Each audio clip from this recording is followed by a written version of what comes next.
Yes, yes, yes. Welcome back. It's another episode of Bro. Can we talk? Yeah. Let's talk. I'm here with my co-host Winston, my co-host Nico, Yes, sir. and I'm here with you guys, the viewer, and we're excited about today's episode. Today we're going to have a discussion around societal expectations for men, and I'm really excited about this topic for a few different reasons. The main reason being because we live in a time where everybody has a misconstrued vision of. I'm not gonna say everybody. A lot of people have a misconstrued perception of what it is to be a man, and more than that, we cast our own opinions and views on other people, and will then judge them heavily for their own lifestyle. And so, one thing about Bro Can We Talk is that we are not a monolith. Bro Can We Talk exists, to reach the gay man, the straight man, the married man, the single man, the young man, the old man, the incarcerated man, or the free man, the PhD, or the dropout. And so the believer, the Christian, the atheist. Bro Can We Talk exists to reach all men everywhere. And so I'm excited about this conversation, guys, and I'm excited that you guys are here with me. I want to jump into the question: how do you perceive the societal expectations of masculinity, and how have they influenced your life? I'll let the elder start. Societal expectations of masculinity. When I was growing up, and I know I talk a lot about when I was growing up, but the expectations have changed so greatly from my perspective. Like my father, his generation, the generation before him, were all basically Superman. They were all Superman. They did anything wrong in the house, they fixed it. Anything wrong with the car, they fixed it. They brought the food home. They kept the roof over their head. They were Supermen. They got the job done. They took care of their families, made sure that everybody was educated, fed, clothed, protected.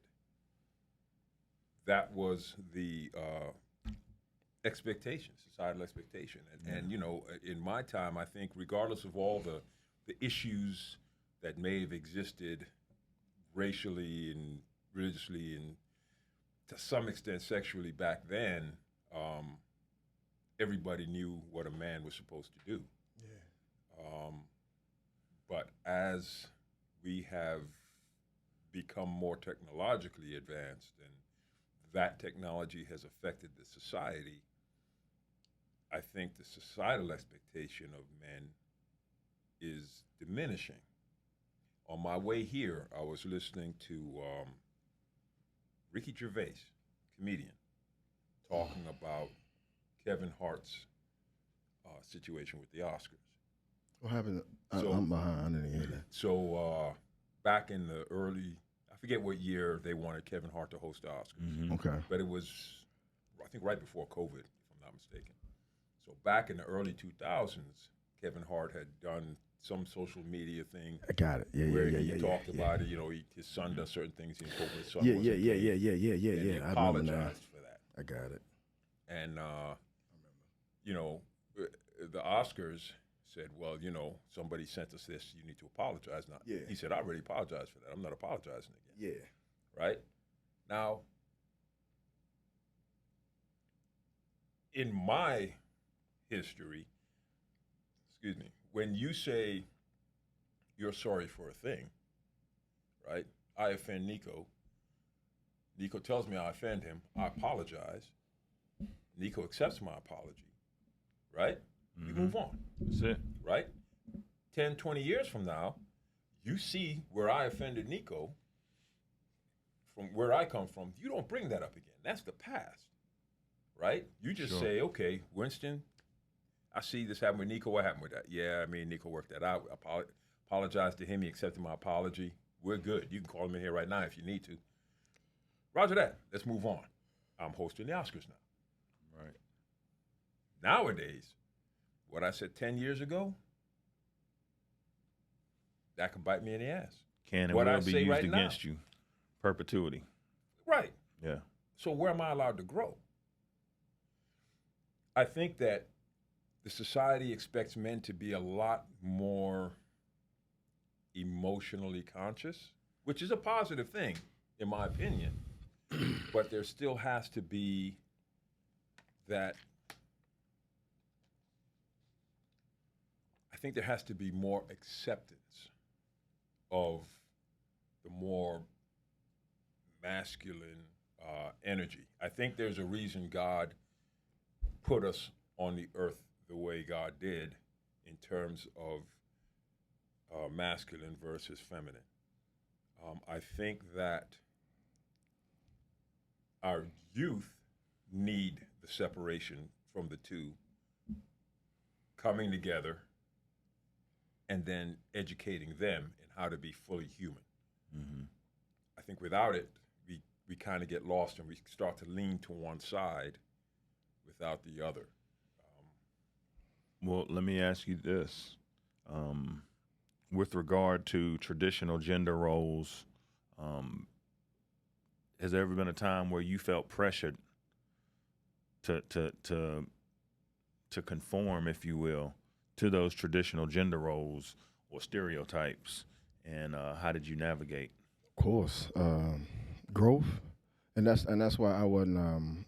I just want to say real quick. I was just putting my point down to yours because that's why I was saying earlier. I didn't know, like, once you get back to you want to say exactly what you want to say. But yeah, of course I had to, brother. But on just to piggyback off that real quick, I had the exact opposite, and that's why I was texting myself. Like I texted to my other phone, like when you said what you grew up with in your generation, I had the exact opposite, bro. Okay. The exact opposite. So that's why I love what D said earlier about how can we assume, and we're only a decade apart. Yeah. And so that's a real small gap. That's not 30, 40 years apart. You know what I'm saying? 10 years, not that long. Sure. Right. So it didn't matter where you grew up from, D.C., New York, North Carolina, California. You grew up in one section where, like you said, they was your superheroes. They was everything to you. I love Damon father. Hold on now. You know what I'm saying? I'm not gonna say they were like superheroes. Well, I mean, right. The things that you right. But that's what I'm trying to say. So we assume that it was like this or was like that because we looking at it in such a small, our own view, not a small view, but our own view, right? Right. So I'm sitting here. That's why I texted to myself because I wanted to piggyback off that and say because I grew up with just the opposite, like not knowing my dad, and from what I even hear, I'm not knowing my dad. I knew my dad. I've been around my dad. I love my dad. We got actually closer to the day he died. Those last couple of years was amazing. He got to know his grandkids, things like that. So I thank God for that. But growing up, I didn't have my father. You know what I mean? And for what I heard about his father, they was animals, bruh. And they was doing things, and my grandmothers and grandparents and people, and that, you know what I mean? That so if that come from generations, so you seen something like that. So that's what shaped and formed you. So what if a young man or someone walked my path and they ain't seen nothing but the opposite from their male figures? Just not even fathers, grandfathers, uncles, whoever. How would that shape and mold them? So Right. It's the same thing. So yeah, you got to navigate through it, but I love that when you said it. That's why I was like, man, I got to say this because it's just the opposite of what, you know what I mean? But that's real. Right, That's real. as it get, and that's why I love our panel because we, you know what I mean? glad you Can't brought up add that something like that contrast. because I love Spectrum. Damon father to this day. I don't know your parents, but your father, but my father and my grandfather and the way they ran, like, I didn't know them, but man, it's sad. I would say for myself, growing up with my dad, I'm still blessed to have my dad. My dad and my mom have been married going on 51 years in a couple of months. So growing up in a two-parent household, I'm definitely blessed that I had my dad from that regard. But if I'm being honest, I didn't see my elders as superheroes, and I also wasn't disappointed in them. Yeah. I was just kind of In the middle. growing up and not paying attention to things. I wasn't the kid who was really perceptive of everything that was going on. I was just going along with what I was told as a child. I think with with the superhero piece, it's more from my perspective, it's more a perception of Their stature. of comparison, not even stature, just comparison then and now, Okay. right? Because even if we take them as superheroes, then I was the apprentice. Understand? Mm-hmm. So if the superhero knows what life is like and knows life is hard and everything else, as the apprentice, the superhero's not taking it easy on me. The superhero's prepping me for life. Sure. And so that, as a kid, you're like, this is fucked up. But you thank God for that now. I do now because I'm older, right? But I couldn't see it. The process, the journey. The process and the journey, yes, right. Like the last episode, yes, but sir. even in getting to the point where I am thankful for it now, I had to do a lot of self-work. I had to do a lot of work where I was forgiving my father for a lot of things that I didn't appreciate. Sure. You know, to where I loved my father. I still love my father. My father passed in 2002. But I had to get to the point where I could let that go. Yes, sir. There was a point in my life as an adult where if my mother said, you're just like your father, I'd be like, we ain't talking no more. We're done. Yeah. Yes, sir. It'd trigger something. And I had to get past that. Yeah. Right? So I give them that superhero moniker, but at the same time, I was the apprentice being trained for the superhero job. And the way my father So let me wanted ask it you. was me better than him. That's good. In what ways have the societal expectations changed from then to now? I think in some regards, the societal expectations are far more accepting of all men. And I'm not saying that that's a bad thing. I think it's a good thing overall. One of the things I really appreciate about the societal expectations is that this conversation that we're having right in this moment is a valued conversation. It's not the society, especially society of men, going, those are 3 weak brothers right there, sitting here talking about how they feel and what's going on and da-da-da-da-da. They should be out breaking their back, sweating, and doing real man's work, so to speak. Right?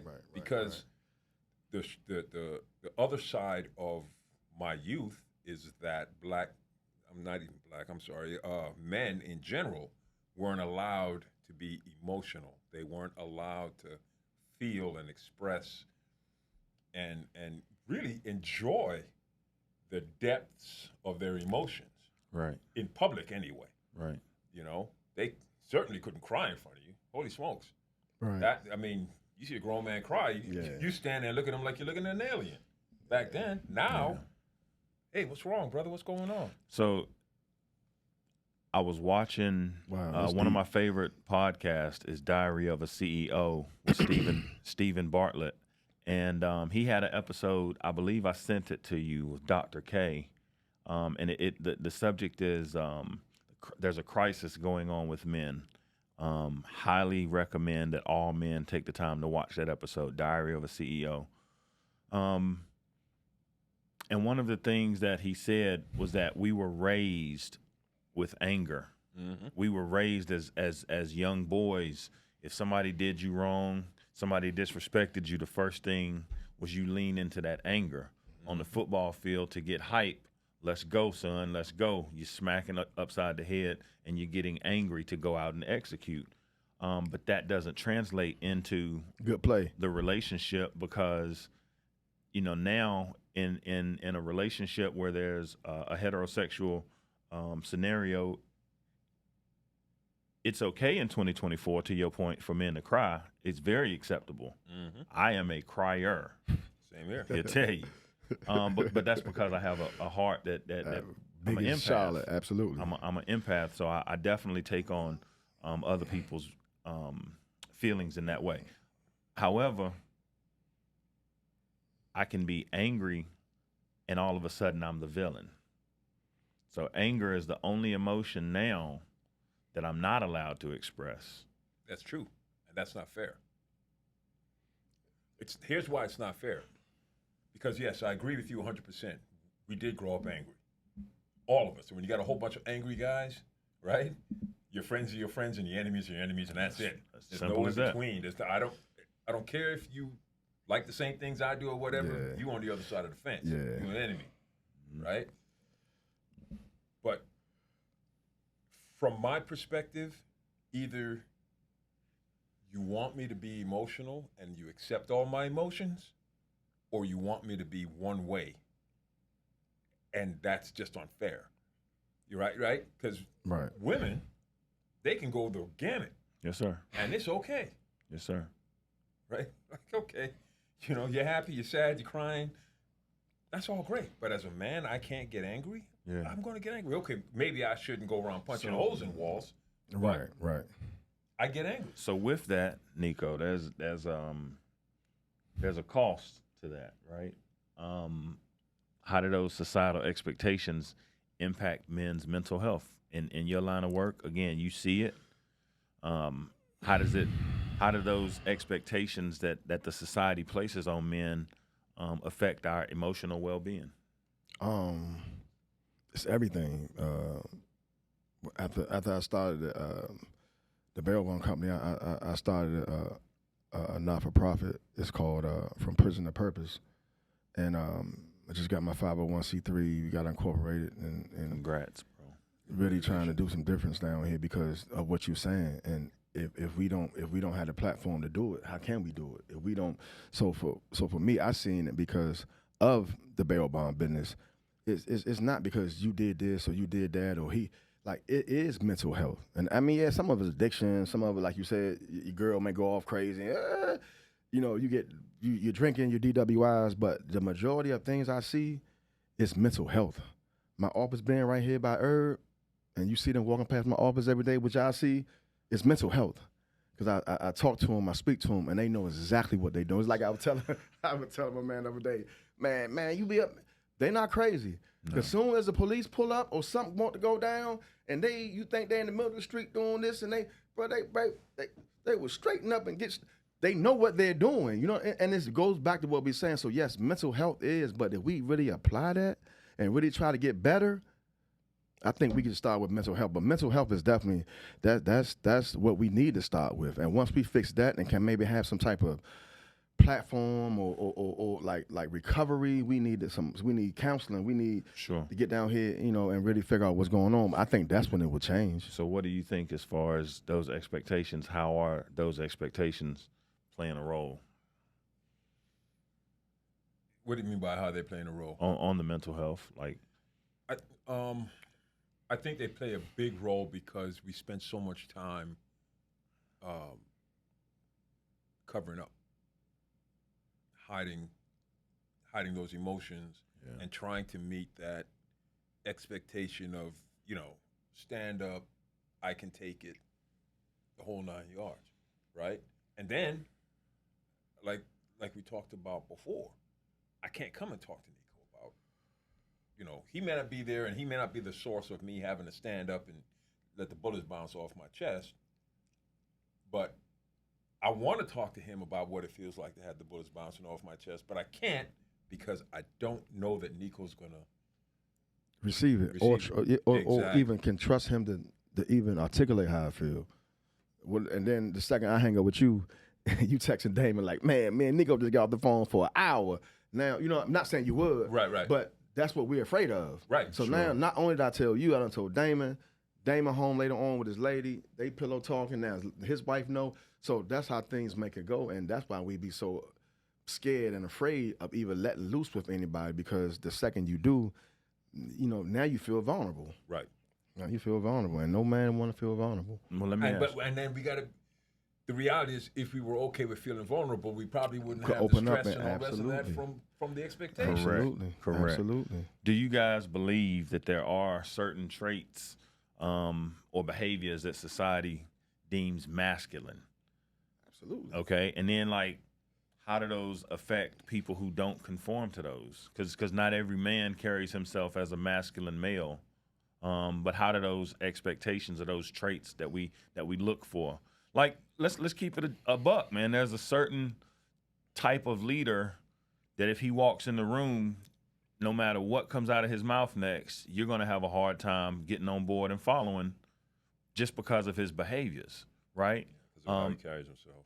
Yeah, because of the way he carries himself. But that's not fair to him. He could be the most qualified, but those are just his behaviors. And why, those traits of behaviors that society places on him, Absolutely. how does it affect the guy who doesn't carry himself in a certain way?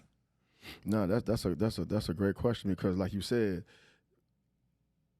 I think once you dial in and like even with this podcast, once you know the bigger picture, I feel like as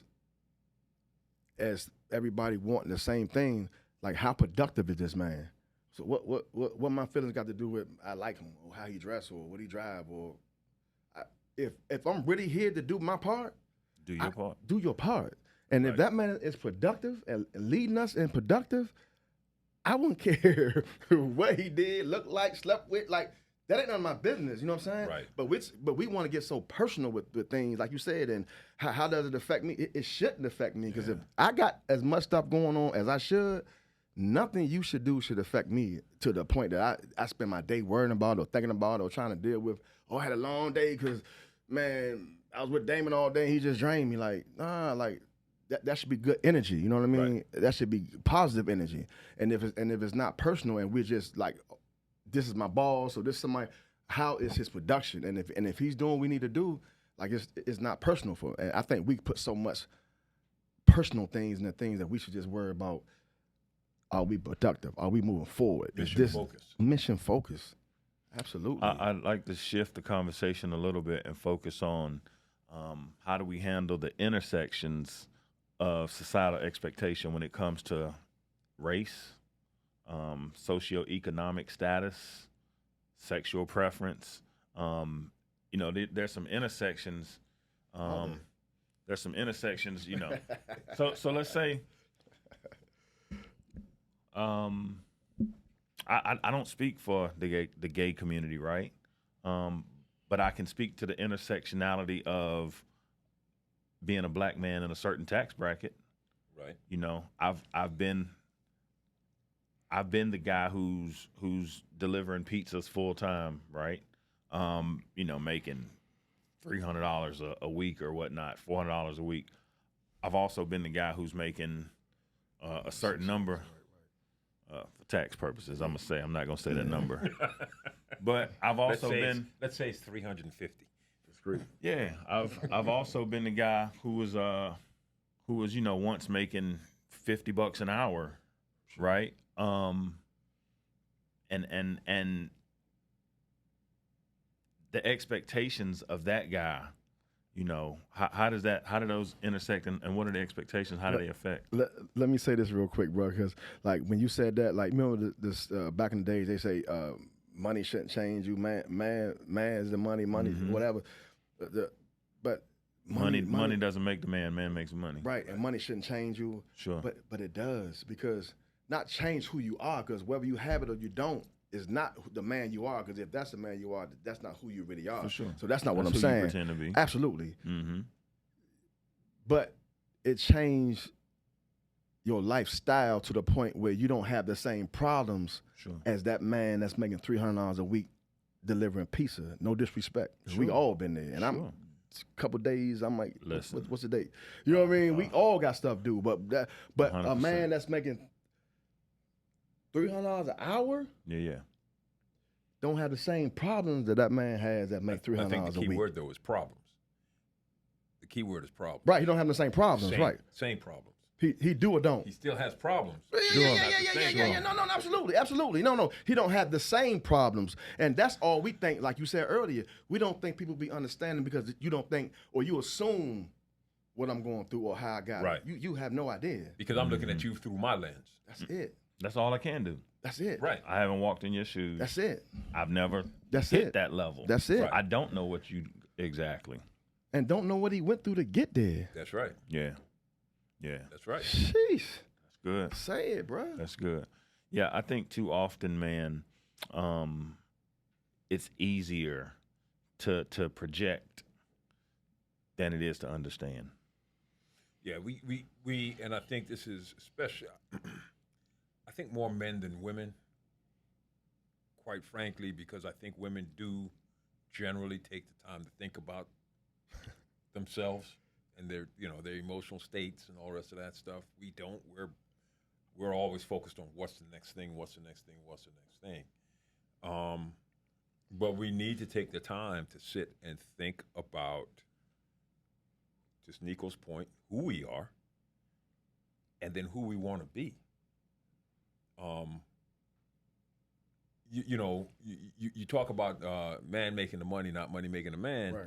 And, I've got friends that do have money who are the same as they were when they didn't have money, because the money's just a tool, a resource. Absolutely. Right? And I imagine that from their perspective is, I have fun being who I am, so why would I change? Yeah. 100%. But one question: did those guys always have money? No. So they came up. They made. Absolutely. Yep. They put in the work, they made their money, and that was it. And that's why it's different, because he went through the process and earned every dime he has now. You understand? So it's different the way he make it versus something that's given to you, or you inherited, or you come up on it fast. You don't have the same appreciation for it. Right. You see what I'm saying? Yeah. That's why they act different, or that's why that person may act different, because they never had it. So to get it now, not only do they think they're not going to get it again, That's true. they're going to spend everything they got, because I never even seen nothing like this. But the guy that's earned it, he knew what it took. You know what I mean? When he couldn't even pay his rent and coming up and trying to, second mortgages or whatever he had to do for his business. Those are things that build you. So now he's not going to go out here and do it. And he's not going to change, because he's been the same. He's consistent. Let me ask you, what does society expect of a man of substance that it doesn't expect of a man without? Charity. Really? You think society expects charity from a man with money? Yeah. I think like I was telling somebody the other day in the office. I'd like you to follow up on that. That's good. No. Go ahead, finish up. But No, go ahead. mine quick. I just felt like when you in any neighborhood, in any society, any line of business, they do the comparison to Jordan and LeBron James with the money. How much? Oh, he got a school. He gave back to the 50 million. Like. So, as a society, I think, or people in general feel like if you have it and you give and you're very generous with it, they do look at you and value you different versus somebody who has it but is stingy and don't give and is tight with his family or tight with the community. I think they do look at them and view them different as well. Like they do hold them a little more accountable. I think which is I think unfair. It is if I'm being unfair honest, because that's not their responsibility. Number one, it's not their responsibility. But number two, just because they don't tell you they give doesn't mean they don't give. That That's part. true. It's true. And stop believing everything you read or the blogs or absolutely. Right. I mean, you can't. We need to live in our own bodies, and that's it. Yeah. A person of means. I've talked to. I've got a friend of mine that works for has worked for a number of wealthy people, and like I said, I've got wealthy friends. Yeah. He said those wealthy people do give. They may not give to the United Negro College Fund, Right. but they give. Whatever they right, absolutely. And who they give to is their business. And it's none of yours. Right. Their money they give to who they want to give to. And my wealthy friends, they all give. So Yeah, nah. I've got I've got millionaire friends who are some of the just hardest working people I know. that goes without saying, especially if they work to make that money. I've watched a particular friend of mine and his wife. I've watched them, have it, lose it, Get it back. twice. Right. And now I'm watching them build it again, man. And so at the same time, the people who don't are throwing stones without two nickels to rub together. Right. And we can only see the world through our own eyes. That's it. Right? And so because we each have our own set of eyes, if we're blessed with eyes, I can't tell Nico what he needs to do, what he doesn't need to do, because he is this, that, and the rest. Because that's just my opinion. Absolutely. A receiving line. okay. So, yeah, the guests come through. Yeah, and yeah, shake yeah, his yeah. hands, his wife and everything else. Cookie. And something or another happened that wasn't supposed to happen. Shout out to Irvin. Yes, sir. Can't wait to see you, bro. Get him on the pod one day. And his assistant was a female. And he called her over and just flat out told her whatever it was that needed to be fixed. Very businesslike, right? And I was like, whoa, right? And then I read up on I read some interview on him where he had said that once he retired from basketball, he was kind of lost. He didn't know what he was going to do. And he was laying on the couch and just didn't know what he was going to do. And his wife told him he had to get up and do something. And so he got up. Magic. Yeah. Yeah. I think I've seen that same documentary. Yeah, he got up and he started. First, he looked at franchising and he did that. The movie theaters. Yeah, the movie theaters. They had him in Maryland, yep. Burger Kings, I think, or something like that. I can't remember the fast food chain. But then he started building his business, and getting bigger and bigger and getting into that. And it clicked to me that in order to be successful, really at anything, you have to be focused on it. You have to focus on it. You have to put your energies into it. And you can't let anybody else divert you from where you're trying to go. Absolutely. And that's what I got. That's the distraction. Just him telling that young woman what to do. That's what I got from it. It takes a certain discipline and focus to do anything you want to do. We had that same conversation about somebody else, and they was kind of the same way. You was like, they wasn't brash, but they told their system what they needed, and they, this man got a schedule. He got to be back at the airport by 2. He got so. And I think it was somebody was like, man, he a-hole or whatever he was out, bro. But we so quick to judge. Yeah. But if that man wasn't on point, if he wasn't focused, if that's not you, that's why it bothers you. Right. Because you're saying, how could somebody be that focused? Then you look at him and say, how he could be so successful? You're not gonna have both, bruh. Correct. What we gonna do? And the thing is, you want what it take to get here, or you want to sit here and say how could because it's not easy. And it's not easy. His organization is bigger than just him. That's right. Right? He's not just feeding him and his family. You got feeding 50 him, families his family, on your payroll. Everybody that yes, works for him. Sir. Right? That's pressure. That's pressure. That's real pressure. So when he needs to get something done, he needs to get it done because it isn't just affecting him. Oh, that's what it was. And real quick, it was somebody. It was like one of the top attorneys. Mm-hmm. I ain't gonna say the name, but it was his assistant. Mm. And they was saying something about. I said, well, who she work for? And when they told me the name, I was like, so how do you think she got that job and the money she make and the position she in to be his assistant means that this. She's a go-getter. Yep. She's a dog. On point. And they not selling ice cream, bro. They don't right. care who like them. Right. Is it productive? Are we getting this job done? And that's what I was thinking about when he said that about who cares? this assistant to Magic is that there's a certain type of person that he's going to hire to be in that role in the first place. That person and represents until you have some bad assistants, the person that runs out me. crying, they're not built for the job. Absolutely. Oh, I went to the dry cleaners and they said they can't have your suit ready. Yeah. No, we're not accepting that. No, we're not accepting that. Because my sister going to get mine, or either she going to go buy me one and get, let's move. That's what he needs. So you're not going to like her because she's going to be a little, but that's why she is assistant. Exactly. What role do you think, the media and popular culture plays in perpetuating or challenging societal expectations in masculinity? So this is gonna be our last show, right? Man, you canceling us already, D?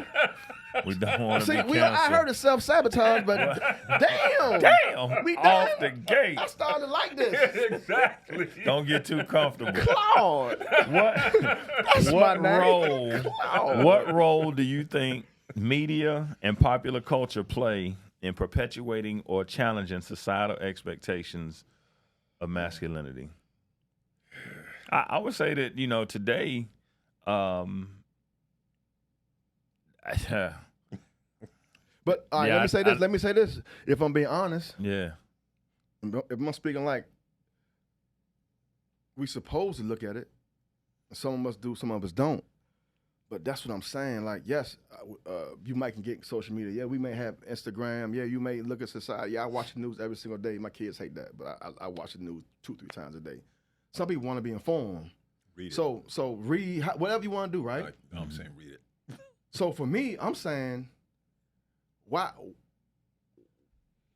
would that not be something that you want to do if you want to be informed about that situation? And if you don't, you don't, because it's going, just like the AI and all that stuff we were saying up there in the office, you can get with it or it's going to come one way or another. So you want to kind of prepare yourself for this, or you want to sit back. But I'm just one of the guys that I just want to be prepared for it. So I want to know what I have ahead of me. You know what I mean? Right. And that's why I feel like if you into your bag, or if you're doing what you're doing, your family, your business, or you don't even have time to worry about social society or what they think or what they're doing or what Magic doing with his assistant. Because, bro, I'm trying to get my assistant to get my cleaners, you know what I mean, or get to the office. I got somebody waiting. So when you got so much going on, you don't worry about social society. You shouldn't anyway. Right. But I know it still affect all of us as people, men, whatever. But if you're really doing what you got to do, you don't let social what they think, what they feel, how they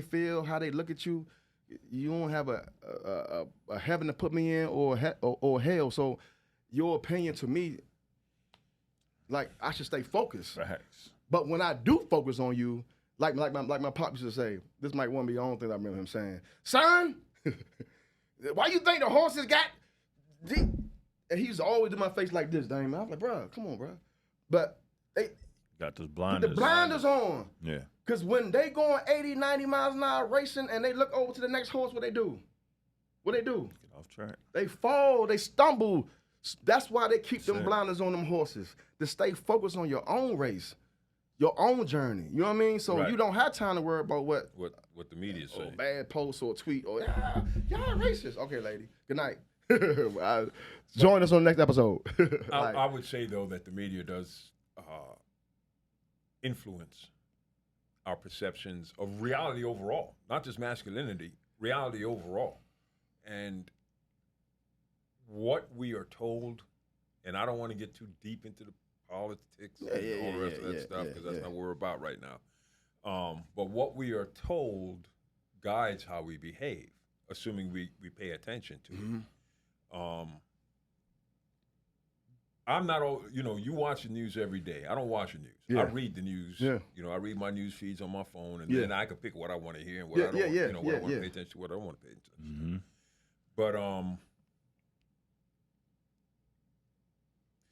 my observation is this: the media guides the majority of the population, right? Men and women. Yeah. It influences Absolutely. Perceptions of men and those kinds of things. And Absolutely. again, Absolutely. 62, so I grew up before any of this existed. Yeah. Right? Social When media, anything. Like you had had to go the out and buy paper. your Daily News or your New York Times. Grab 3 or 4 of them joints real quick. There you go. Go sell them in the corner. Might get all of them. and you had to do work to get your news. Yeah. Number one. Number two, each of the newspapers, for the most part, were owned by Of course. news companies. Right. People who went out to find the truth Yeah. and report it to you. Yeah. So you got a lot more. If you were willing to read it, It was more facts. you got a lot more Yeah. facts. Now you've got all this hot takes. hot takes, all this psychology stuff and sociology stuff, and Yeah. you can say this and you can't say that, and if you say this, people are going to buy more Coke. Yeah. you know? Yeah. All the rest of this stuff. Yeah. So I definitely got you like puppets for sure. yes, They got and that's my some point. They emotions. have us like puppets. So before, the society created the perceptions. The actual people created the perceptions. Now, it's more the media creating the perceptions. That's why Kevin Hart got in trouble when he did. Right? More importantly, why he got in trouble now. Yeah. Because back then, he apologized, Right. but now he can't do certain things. He can't say certain things. I mean, even you had some guy that said one of the producers or directors of one of the superhero movies. I don't remember which one it was, who said something back when he was a kid, basically. Yeah. And now they had to suspend him for a little while from making movies. I think it was Gunn. I forget his first name. Okay. Anyway, because he had said these things when he was a kid, we've all said stupid. Yeah. I can think of stuff that I said when I was a kid that, boy, Sure. right? But you got to grow. You can't. Absolutely. If you, how can I grow if you're still holding me accountable for the mistakes that I've forgiven myself for? Absolutely. Speaking of growth, do you think that there's room in today's society for redefining what masculinity looks like? Absolutely. Well, that's what we're doing right now. Yeah, and I think That's what we're doing right now. Now, you might not want to hear it. This might not be your opinion. Like my man say, I just feel like the same thing we always say, man. Like you that's what makes the conversation that much greater. and I think too. I don't have to agree with you. You know what I mean? But we can Right. have a conversation. Yes, sir. And that's where that mental health come from. That's where that stability come from. I don't got to lose it because I heard you say something like that. Oh, man, you crazy. I ain't about to be a part of this. What just triggered me just now? Like, no, Sure. that's that man's opinion. That's how he felt. Sure.